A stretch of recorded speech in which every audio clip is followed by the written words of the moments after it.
Hokey Piercy? Fluttershy asked, using the colt's silly nickname. The one and only.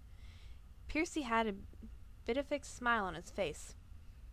The setting sun behind him gave him a corona of light around his head. No need to thank me. Popping inflated things is my special talent. I don't think I can thank you enough, Piercy, Fluttershy said. The unicorn walked ahead of her, out of the water and onto the beach. Briefly, Fluttershy wondered where the storm went, but she shrugged it aside. It didn't matter. Actually, there is something you can help me with, if you're feeling up to it, Piercy said, waggling his eyebrows. Oh, I suppose I can try. What do you need? Piercy produced an object from behind his back and held it up to Fluttershy to look at. What's that? She asked.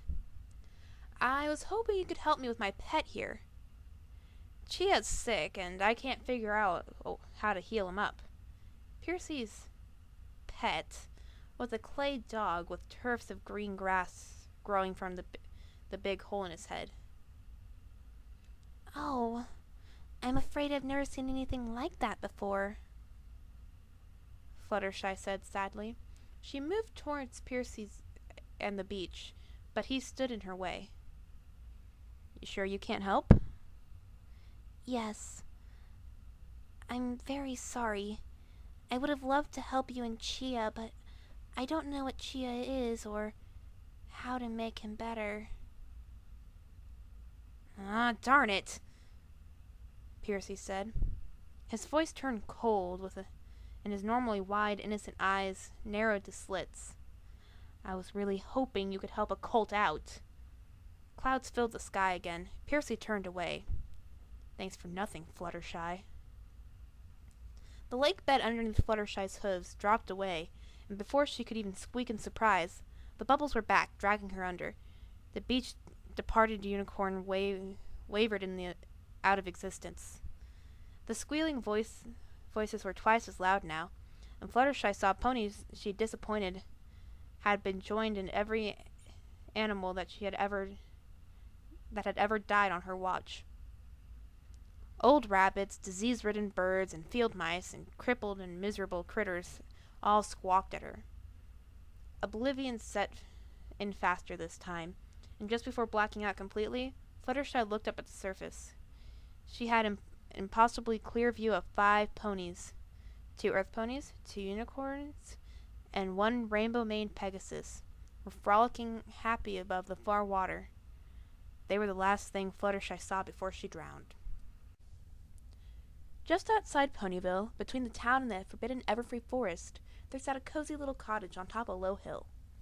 Tonight, the merry twinkling stars shone down on the cottage, its adjoining chicken coop, and its tiny vegetable patch. Inside the cottage slept a number of creatures, including a white little rabbit named Angel. Angel had been awoken by his mistress's moaning and thrashing. Knowing the mare as well as he did, he knew they weren't pleasant moans or thrashings. Angel stood in Fluttershy's doorway, sadly watching her toss and turn. This sort of thing happened more often than he wanted to admit. He hopped over to and onto her bed. He tenderly stroked her sweaty, matted mane. Suddenly, she sat bolt upright, gasping for breath and holding in a scream. Angel froze, surprised, and ended up getting knocked to the floor as she leapt out of bed and raced upstairs to the bathroom. Angel sat up, crossly rubbing his new bumps on his head. He heard his companion stumble into the toilet and unleash a horrible vomiting sound. Angel waited until she was done, then hopped to the bathroom to comfort his mistress.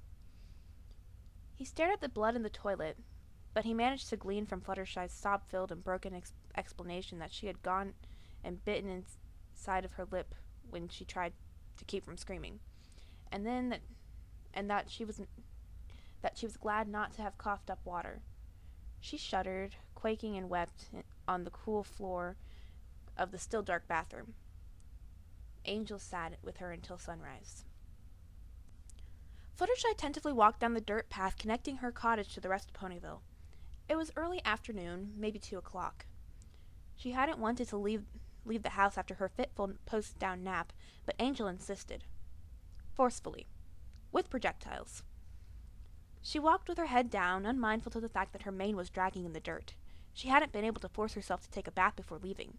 The sight of too much water made her nauseous, as usual on days after dreams like that. Similar dreams had been all too common since her misadventures to the Grand Galloping Gala. She still teared up whenever she thought about how many animals she had disturbed with her insane antics, and thinking about them always led to her thinking about animals and ponies that she had let down in her life. Before she knew it, she was into the town proper. She decided to head to Sugar Cube Corner for a quick pastry before getting back to the cottage. She had a lot of work to catch up on. I shouldn't have gone back to sleep, she berated herself.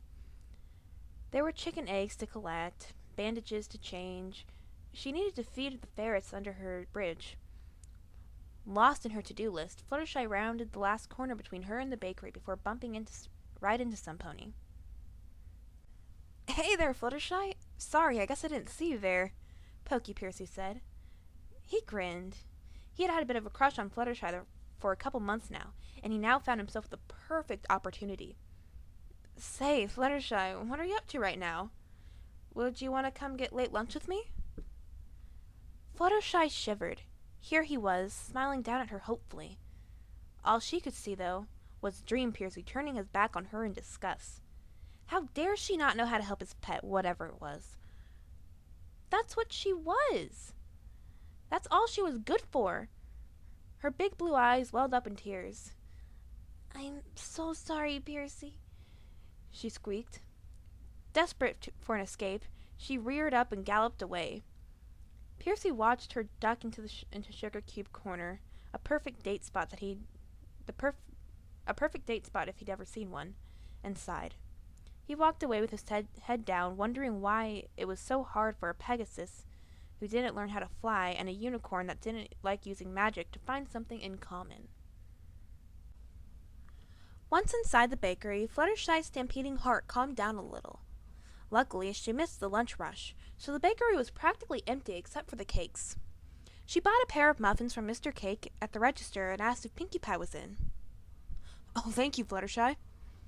He turned towards the kitchen and called out, Hey, Pinkie, you have a visitor. Oh, hi, Fluttershy. Pinkie enveloped the yellow Pegasus in a massive hug. What's up? Neither Fluttershy or Mr. Cake batted an eye at Pinkie Pie's abrupt appearance. They knew her too well. Is it okay if I take a break, Mr. Cake? Oh, sure, not a problem, Mr. Cake said. Pinkie Pie was already dragging Fluttershy over to the table next to the window. Over the course of the next few minutes, Fluttershy nibbled on her muffin. Pinkie broke chunks off the second one and dipped them in the hot sauce while she waited for Fluttershy to open up. Pinkie knew one of her friends would be coming over to talk about some kind of problem thanks to a numb hoof. Eventually, Pinkie Pie realized the waiting game tactic wasn't going to work. What's wrong, Fluttershy? Tell old Auntie Pinkie Pie what's going on, she asked kindly. To her surprise, Fluttershy didn't bristle at the auntie comment like she usually did. You're way quieter than usual. Did you get into the poison joke again? Ooh, maybe we can get Final Scratch to record some of your awesome Flutter Guy voice this time.